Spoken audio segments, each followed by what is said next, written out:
ډیرو محترم مسلمانانو نن یو داسې زبردست وظیفه ده. الحمدلله د سورة مزمل یا ایها المزمل محترم یا ایها المزمل یا ایها المدثر دا داسې زبردست او طاقتوري وظیفې دي د حاجتونو دپاره، د مشکلاتو دپاره، د غمونو دپاره چې تاسو ته به دومره طاقت الله تعالی میلو کړي، او بیا خاص کر د مفلسۍ دپاره چې هغه به د الله تعالی تا باندې ډېر زر تمکینګیري راشي. الله تعالی به باندې داسې فراخي او داسې وسعت به راشي، داسې مفلسي به د الله تعالی ختمه کړي، او د خپل غني النفس په خاطر باندې دا وظیفه تاسو انشاءالله وکئ.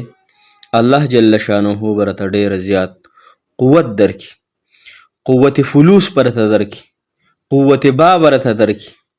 او چې کله انسان ته قوت فلوس میلو شي محترمو، نو هغه بیا په دې طریقې باندې هر طاقت حاصلولی شي. بیا به درته قوت با هم حاصلولی شي، قوت لذت ته هم حاصلولی شي. هر یو طاقت ته بیا ته ځان ته د الله تعالی په فضل سره حاصلولی شي. ور روپۍ داسې یو څیز دی چې دا ډېره زیاتې ښه وي.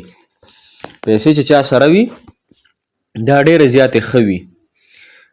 نو کم انسان له چې الله تعالی فلوس ورکي، فلوسي طاقت ورکي، نو ده به الله تعالی ته هر طاقت ورکي. اوس که انسان سره فلوسي طاقت ډېر زیات دی، خو د سره نور طاقتونه نشته، د الله تعالی حکمت سره نشته، د الله تعالی بصیرت سره نشته، د الله تعالی رضا سره نشته، د رسول الله صلی الله علیه وسلم طریقه سره نشته، دا انسان بیا ناکامه دی. لہذا لږ فلوس د انسان سره وي، خو چې په حکمت او بصیرت سره وي، د الله تعالی رضا پکې وي. نو محترمو دا داسې وظیفه ده اسانه، او صرف 11 کرته د دې وظیفې ورد کول دي. نو 11 پیرې څه دومره ګرانه خبره نه ده. په 15 منټو کې تقریبا په 2 منټو کې یو پیره سورت مزمل ویلی کېږي. نو یاره ستا په ټوټل 10 منټه ټایم په دې وظیفه باندې نه لګي انشاءالله. 10-15 منټه کښېنه، د خپلو بچو دپاره یې وکړه، د خپلو مسافرو دپاره یې وکړه، د خپل ځان دپاره یې وکړه، د خپلې غریبۍ د ختمولو په خاطر یې وکړه، د خپلې ښکلي ژوند په خاطر یې وکړه. محترم مسلمانانو انشاءالله لږې ورځې پس به تاسو وګورئ چې الله تعالی د څنګه تاسو قوت فلوس تاسو ته درکوي.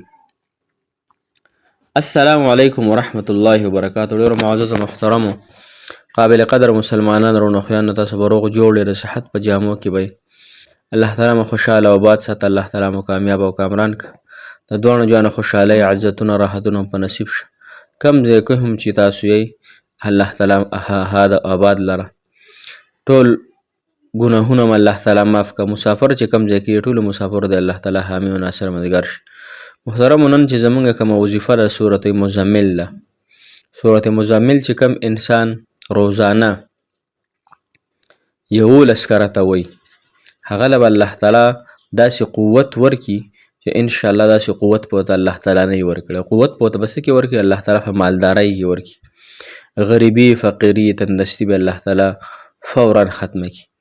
او بیا دغه سره سره 11 پیرې سورت مزمل روزانه که سحر مونږ نه پسې که مازدیګر ماښام ماسخوتن هر مونږ نه پس چې 11 پیرې سورت مزمل، او ورسره 1100 پیرې کو د وسوي یا غنیو یا غنیو، دواړه د په یو وخت کې یو وخت مقرر که په هغې کې روزانه دا کوه، انشاءالله ظاهري او باطني غنا به راته الله تعالی حاصله کړي. بعضې خلک وي الله تعالی ورته ظاهري غنا ورکړي، لیکن ظاهر باندې مالداره وي، لیکن په زړه کې ډېر زیات کنجوس وي، د روپۍ سر نه خوږوي. ډېر داسې کنجوسان شته، ډېر داسې شته. الله تعالی دې موږ د کنجوسۍ نه وساتلی کړي. الله تعالی دومره پیسې ورکړي، دومره مال یې ورکړي، ځمکې یې ورکړي، جایداد یې ورکړي، بیا هم د کنجوس وي. کنجوس دی ته چې د روپۍ سر نه خوږوي، نه غریب ته روپۍ ورکړي، نه چې ته امام ته 10 روپۍ ورکړي، نه چې ته بل چا ته پیسې ورکړي.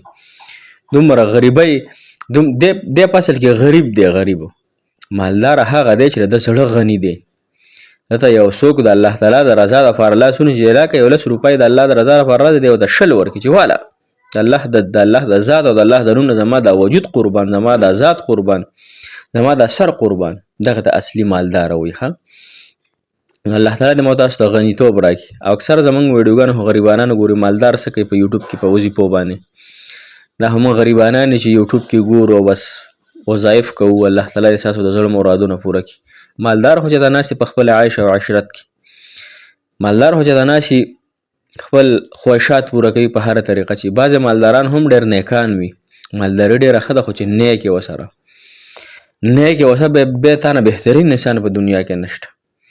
نو دغه طریقې سره محترمو الله تعالی دې موږ ته د زړه غنا نصیب کړي، ظاهري او باطني، او ورسره الله تعالی دې موږ تاسو ته مالداري نصیب کړي او ظاهري او باطني، چې په زړه کې هم غني او په لاسو کې هم راسره روپۍ او 2-3 ټکې 10 ټکې راسره وي چې بل مسلمان غریب ته یې ورکړو.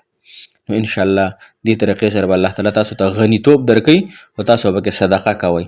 روزانه اعتبار سره څومره پیسې راځي هغې عمره روزانه د الله تعالی په لار کې خرچ کول، په غریبانو خرچ کول، میاشت کې هفته کې د الله تعالی سره سودا کوئ، د الله تعالی سره تجارت زده کوئ. وان تقرضوا الله قرضا حسنا، الله وایي که ماته چا قرض حسنه راکړه که نه فیضاعفه، الله تعالی زه به ورته سیوا کړم.